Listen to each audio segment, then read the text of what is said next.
Bienvenue sur Africa 24 dans cette nouvelle édition du Non-Stop Info. Voici les titres de l'actualité.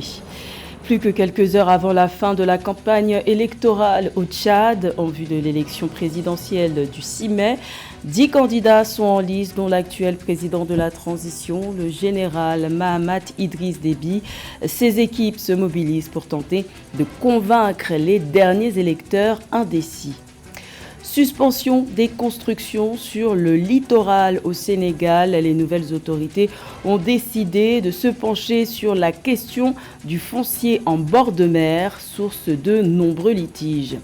Et au Nigeria, les salaires des fonctionnaires vont augmenter jusqu'à 35% selon certaines catégories.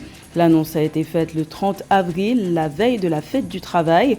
L'augmentation est antidatée à janvier 2024, une aubaine pour les employés du gouvernement dans un contexte d'hyperinflation. J-3 avant l'élection présidentielle du 6 mai au Tchad, la campagne électorale arrive à son terme pour les 10 candidats en lice. Parmi eux, il y a le président de la transition, le général Mahamat Idriss Déby, qui porte les couleurs de la coalition Tchad Uni. Son collectif Marchons avec Mahamat tente de convaincre les derniers électeurs indécis. Reportage de notre correspondant Mahamat Ramadan, commentaire Catherine Gompey. À quelques heures de la clôture de campagne pour l'élection présidentielle du 6 mai 2024, les équipes de campagne du candidat de la coalition Tchad Uni, Mahamat Idriss Déby, multiplie les sensibilisations au profit de son programme politique. C'est le cas du bureau de soutien collectif 2M, Marchons avec Mahamat, qui organise des séances de débat à travers la capitale autour des propositions phares du candidat de l'ancienne majorité. L'objectif est de permettre aux électeurs tchadiens de comprendre les propositions du candidat Mahamat Idriss Déby afin de faire un meilleur choix le jour des votes. Nous sommes effectivement un collectif qui s'intéresse au contenu du candidat, qu'est-ce qui est présent d'abord comme bilan et ensuite comme programme politique. En ce qui concerne son programme politique, nous avons tout le soin d'abord d'être associés un peu avant et ensuite d'être mandatés entre guillemets par la Direction nationale des campagnes pour en faire une large vulgarisation. Et depuis que nous avons lancé le collectif, nous sommes extrêmement sollicités et nous vulgarisons ce programme partout. Pour les membres du collectif 2M, Marchons avec Mahamat, le candidat de la coalition Tchad Uni Mahamat Idriss Déby est un homme d'action qui a tenu tous ses engagements pendant la période de transition, notamment la mise en place de nouvelles institutions, la tenue du dialogue national inclusif, la réconciliation nationale, l'organisation du référendum qui a abouti à l'adoption d'une nouvelle constitution, la réforme de l'armée et l'organisation de l'élection présidentielle. Ils estiment qu'un mandat de 5 ans permettra au président sortant de poursuivre avec la mise en œuvre des programmes ambitieux dans le domaine social et économique. Notre véritable talon d'Achille, c'est l'électricité, qui est un domaine qui nécessite le temps long, parce qu'il faut bien commencer un jour et attendre plusieurs années pour en tirer profit et pour pouvoir toucher du doigt les bénéfices. Là, il y a eu plusieurs milliards qui ont été injectés pendant la phase de la transition. D'autres ressources financières vont être mobilisées pour justement renforcer le domaine énergétique. Mais la véritable dynamique qui doit s'enclencher et qui est prévue dans ce programme politique, c'est la diversification des sources d'énergie.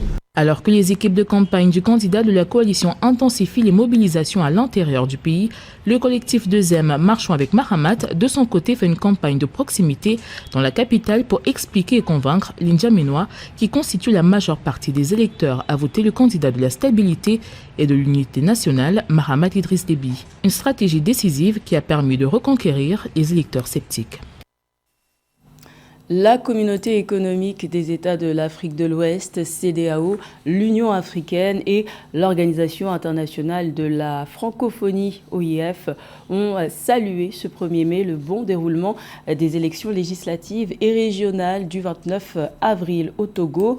Un processus électoral qui s'est déroulé dans un climat de protestation lié à l'adoption de la nouvelle constitution devant faire passer le pays d'un régime présidentiel à un régime parlementaire. Le point avec Cheikh Omar Kamara. Les missions électorales de la CEDEAO, de l'Union africaine et de la francophonie dépêchées au Togo à l'occasion du double scrutin législatif et régional ont rendu leur verdict. Dans un communiqué conjoint du 30 avril 2024, les organismes africains et francophones ont loué le bon déroulement du processus électoral et la tranquillité qui a marqué le jour du scrutin. Les missions expriment leur satisfaction quant à l'absence d'incidents sécuritaires lors de cette journée cruciale. Tous les discours de l'Union africaine, de la CEDEAO, etc., on sait ce que ça vaut. Ils sont entre copains et par rapport à cela, personne ne veut nuire à l'autre. Même quand il y a eu d'énormes élections frauduleuses dans ce pays, la CEDEAO n'a jamais rien dénoncé. Donc par rapport à tout ça, tout ce qui est dit, de mon point de vue, est un non-événement. Soulignant la nécessité de maintenir la paix et de renforcer la démocratie et l'état de droit, les délégations de la CEDEAO, de l'Union africaine ont appelé les parties prenantes à tout mettre en œuvre pour privilégier le dialogue et la concertation et à recourir aux voies légales en cas de contestation. Elle souligne l'importance de la sécurisation des opérations de compilation et de centralisation des suffrages, ainsi que de la publication des résultats du vote dans les formes et délais prescrits par la loi. Au Togo, ici, les réseaux sociaux sont pleins de fraude électorale avec des vidéos. Et par rapport à tout cela, on dit qu'il ne s'est rien passé pour l'essentiel. Ça fait sourire de toutes les façons. Et puis, quand on voit déjà les scores mirobolants plutôt que s'offre le régime par rapport à l'opposition, donc on sent bien que cette élection est encore une mascarade de plus. Ça ne surprend pas grand monde dans la mesure où on sait qu'il ne peut en être autrement. Ainsi, le double scrutin qui s'est déroulé lundi 29 avril 2024 dans le calme au Togo devrait permettre de renouveler l'Assemblée nationale avec 113 députés et d'élire pour la première fois 179 conseils régionaux du Sénat, selon la nouvelle institution mise en place. Également dans l'actualité, c'est une première en Égypte. Une banque numérique sera lancée au dernier trimestre 2024 après l'obtention de la licence d'exploitation. Son nom, One Bank, Mistre Digital Innovation, la filiale de Banque Mistre, a obtenu ce jeudi l'accord préliminaire de la Banque centrale d'Égypte. One Bank va proposer une gamme de services bancaires exclusivement en ligne. Il s'agit d'une mesure en faveur de la transformation numérique et de l'inclusion financière. Le Zimbabwe met en place une énième mesure pour tenter de remettre l'économie nationale sur les rails. Une nouvelle monnaie a été inaugurée début avril en remplacement du dollar zimbabwéen. Il s'agit du Zimbabwe Gold, aussi appelé ZIG. Le démarrage s'est fait en douceur puisque pour l'instant, le retrait d'argent en espèces est limité. Les précisions de Catherine Gombe. Introduite par voie électronique début avril 2024, le Zimbabwe Gold ou ZIG est officiellement en circulation depuis le 30 avril. Cette nouvelle monnaie remplace désormais le dollar zimbabwéen dont la valeur s'est effondrée en 2023, entraînant une inflation galopante. Suite au court délai accordé aux banques pour la transition vers le ZIG, un plafond de retrait a été fixé à 3 000 ZIG pour les particuliers et à 30 000 ZIG pour les entreprises. Des limites différentes ont été fixées pour différentes entités. Les écoles, hôpitaux, cliniques et autorités locales auront une limite mensuelle de 250 000 ZIG, tandis que les ministères et départements gouvernementaux auront une limite de 300 000 ZIG. Il est à préciser qu'aucune limite n'est fixée pour les retraits en espèces effectués par le Parlement, les tribunaux et les organisations internationales. Nous faisons ce que nous faisons pour nous assurer que notre monnaie locale ne meurt pas. Nous sommes déjà dans une situation où près de 85% de nos transactions sont effectuées en dollars américains parce que notre monnaie n'a pas suffisamment vécu pour stocker de la valeur. Il est à noter que la dénomination la plus élevée de la nouvelle monnaie produite localement et garantie principalement par l'or sera le billet de 200 ZIG d'une valeur d'environ 15 $. Selon les autorités, l'objectif de l'introduction du ZIG est de remédier à l'environnement hyperinflationniste que les Zimbabwéens subissent depuis l'an 2000, une solution pour laquelle les citoyens émettent beaucoup de réserves. Je m'attends à ce que la monnaie apporte de la stabilité, mais je veux qu'elle soit acceptée par toutes les transactions et pas seulement pour les petites dépenses comme les frais de transport ou les courses, pour continuer à utiliser le dollar américain pour les gros achats. Malgré l'optimisme des autorités, d'après les premières indications des économistes, une version numérique du ZiG a déjà connu une dépréciation de 25% par rapport au dollar américain sur le marché noir. Il s'agit de la troisième monnaie introduite au Zimbabwe au cours de la dernière décennie. Historiquement, il y a eu des politiques majeures concernant les monnaies comme la monnaie légale au Zimbabwe, y compris l'adoption du dollar américain en 2009, après que l'hyperinflation a décimé la valeur de la monnaie locale. Les constructions sur le littoral sont dans le viseur des nouvelles autorités au Sénégal. Le président Bassirou Diomaye Faye a ordonné la suspension provisoire des chantiers sur plusieurs sites situés en bord de mer, zone soumise à une pression foncière importante. Ce dossier n'est pas nouveau, alors quelle suite sera donnée à cette action entamée par le nouveau chef de l'État sénégalais? Élément de réponse avec Samantha Saberou-Saboubanga. L'État du Sénégal a ordonné la suspension de toutes les constructions sur le littoral à Dakar, Thiès, Mbour et Saint-Louis. Une lettre datée du 29 avril 2024 du ministère des Finances et du Budget révèle l'information. À ce titre, le directeur de la surveillance et du contrôle de l'occupation du sol a annoncé appliquer les directives des autorités étatiques. Vous savez qu'ils ont fait arrêter toutes les constructions sur le littoral, sur la corniche, depuis avant-hier, et je m'en réjouis personnellement. Tout est arrêté.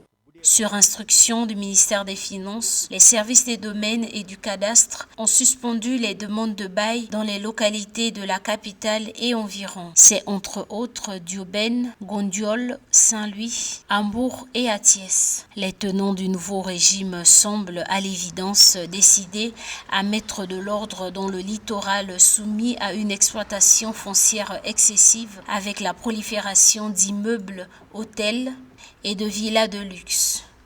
Le domaine public est pour le public.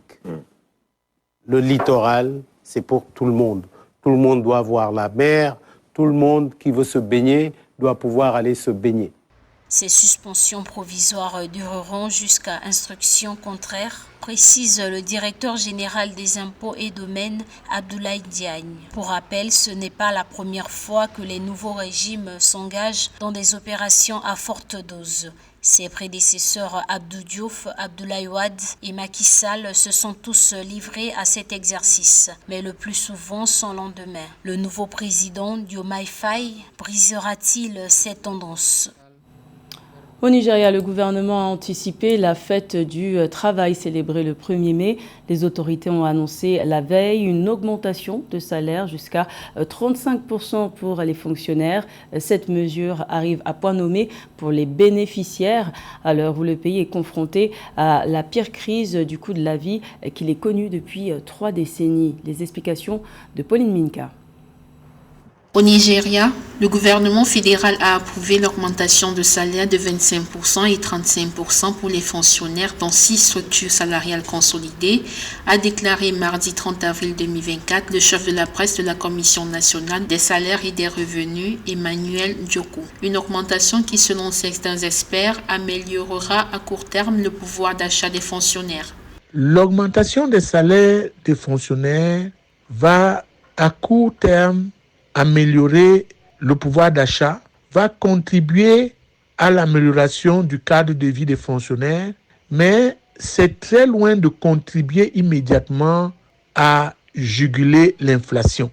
Selon la Commission nationale des salaires, le fonctionnaire le moins payé gagnera 450 000 naira par an, soit 37 500 naira par mois.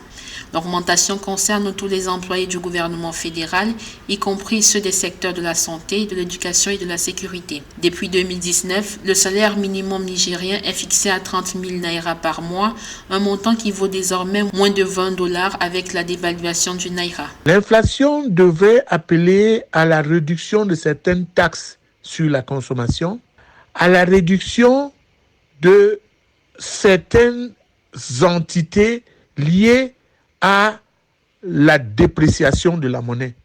Parce que l'une des raisons de la baisse du pouvoir d'achat ou de l'inflation au Nigeria vient du fait que les Naira ont la peine à acheter des devises fortes pour des produits d'importation. Par ailleurs, les Nigérians sont confrontés à une inflation de 33,20%, la plus élevée depuis 28 ans après que le gouvernement a supprimé une subvention populaire à l'essence et le contrôle des services étrangers, ce qui a affaibli la monnaie Naira. La régularité de l'électricité du pays a augmenté au mois d'avril les tarifs pour certains consommateurs, alors que le gouvernement tente de serrer l'économie des subventions afin d'alléger la pression sur les finances publiques. C'était le journal de la rédaction. Merci de l'avoir suivi. L'information continue sur Africa 24.